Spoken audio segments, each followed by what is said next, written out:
Didier Deschamps would be the downfall of France at this World Cup if he starts the wrong lineup. France's biggest threat at this World Cup isn't Argentina, Spain, Brazil, or England. It's Didier Deschamps. Because if France don't pick the right team, they could waste the most talented generation in world football currently. I believe everyone has their favorite players and would love to see them start. But unfortunately, not all may make it to this starting 11. Starting in goal, Maignan. This isn't even a debate. Maignan is one of the best goalkeepers on the planet. He's elite with his feet, commands his box, and consistently makes saves that keep France alive in big moments. He's proven himself for club and country, and I believe he is everyone's choice. Brice Samba is a solid backup. Robin Risser is a talented prospect, but neither should be anywhere near the starting lineup. Maignan starts. End of discussion. Moving to right back. And before people start screaming for Benjamin Pavard, no. Kanté has proven he can handle the biggest wingers in world football. He's fast, more athletic, and gives France the defensive security they need. When Theo Hernandez flies forward on the opposite side, France doesn't need another attacking fullback. They need balance. Kanté provides it. At centre-back, William Saliba and Dayot Upamecano. Again, this should be straightforward. Saliba is arguably the most complete French defender in the world right now. Calm under pressure, elite positioning, outstanding on the ball, a clean tackler and the perfect build-up. Then alongside him is Upamecano. Yes, he occasionally makes mistakes, but what people forget is that he brings something almost nobody else in the squad can provide. Recovery pace, physical dominance, aggression. Together, Saliba and Upamecano give France the perfect blend of composure and athleticism. Ibrahima Konaté is an excellent option, but he has a very underwhelming season. Right now, Saliba and Upamecano remain the strongest pairing. At left back, Theo Hernandez. No explanation needed. He's arguably the best attacking left back in international football. His overlaps create chaos.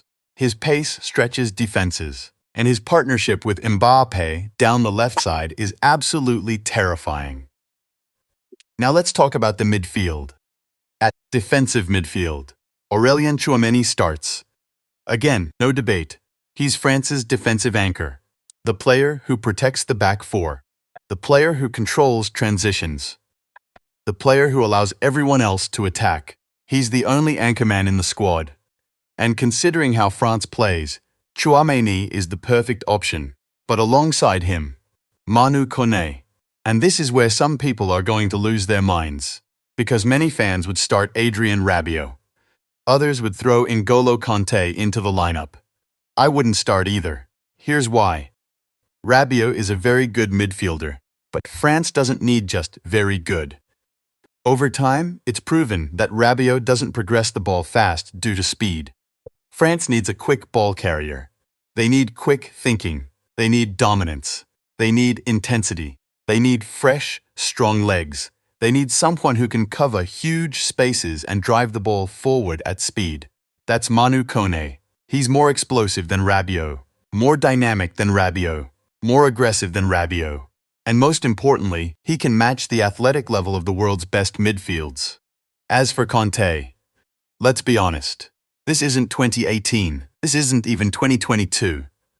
Kanté remains a fantastic player. But asking a 35-year-old midfielder to start every major knockout game is asking for trouble. France needs energy. France needs mobility. France needs a player who can press relentlessly for 90 minutes. That's Manu Koné. In a team where Tchouaméni starts, Koné is the perfect player profile that complements his abilities. Now we move to the biggest tactical decision in this entire team, the number 10 role. Michael Olise. Not Rayon Cherki, not Désiré Doué, Michael Olise. And here's why. Cherki is brilliant, a magician with the ball, a player who can produce moments nobody else sees. But World Cups are not won by skill compilations. They're won by balance.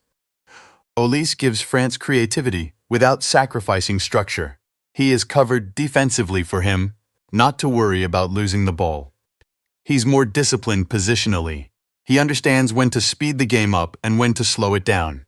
Then there's Cherki and Doué, an incredible talent, a future superstar. But right now, Olise is simply more complete, more experienced, more consistent, more reliable. When France needs somebody to connect midfield to attack in a World Cup semi-final, I trust Olise more than anyone else in the squad. Now let's get to the front three. Quick question, do you agree with this lineup so far? If you do, smash the like button. If you don't, subscribe anyway and tell me why in the comments. And don't forget to share this video with your football group chat. Let's get back to the video. The front three. And this is where things get really interesting. On the left, Kylian Mbappé. Of course it's him. Please stop trying to make him a striker. Every time people move Mbappé centrally, they take away his greatest weapon, space. Mbappé is most dangerous when he's attacking defenders from wide areas, running at them, destroying them in one-on-one situations, creating panic. Starting him on the left gives France the most dangerous version of Mbappé. In the middle, Marcus Thuram. And yes, I would start him over Ballon d'Or winner Dembélé. I would start him over any false nine experiment. I would start him over forcing Mbappé into the striker role. Because Thuram does all the dirty work. He occupies the centre-back position. He wins duels. He holds the ball up. He attacks crosses. He is good in the air. A great finisher. Most importantly, he creates space for Mbappé and Dembélé. Every great attack needs someone willing to do the ugly work. That's Marcus Thuram. And on the right, Ousmane Dembélé. This one should be unanimous. France simply does not have another attacker capable of doing what Dembélé does. His unpredictability is a nightmare for defenders. His dribbling creates overloads. His creativity opens games that seem impossible to unlock. Barcola is fantastic. Akliouche is exciting. But neither has Dembélé's ability to completely change a match with one action. So here's the lineup. Maignan, Koundé, Saliba, Upamecano, Theo Hernandez, Tchouaméni, Manu Koné, Olise, Dembélé, Mbappé, Thuram. A lineup built for balance. A lineup built for knockout football. A lineup built to win the World Cup. And if Deschamps gets this wrong, if he goes too conservative, if he picks players based on reputation instead of form, if he leaves this much talent on the bench, then France won't be beaten by another country. They'll beat themselves. But what do you think? Should Manu Koné start over Rabiot? Should Olise play ahead of Cherki? And is Marcus Thuram really the striker France need? Let me know in the comments. I'll be there to respond. See you in our next video. Bye for now.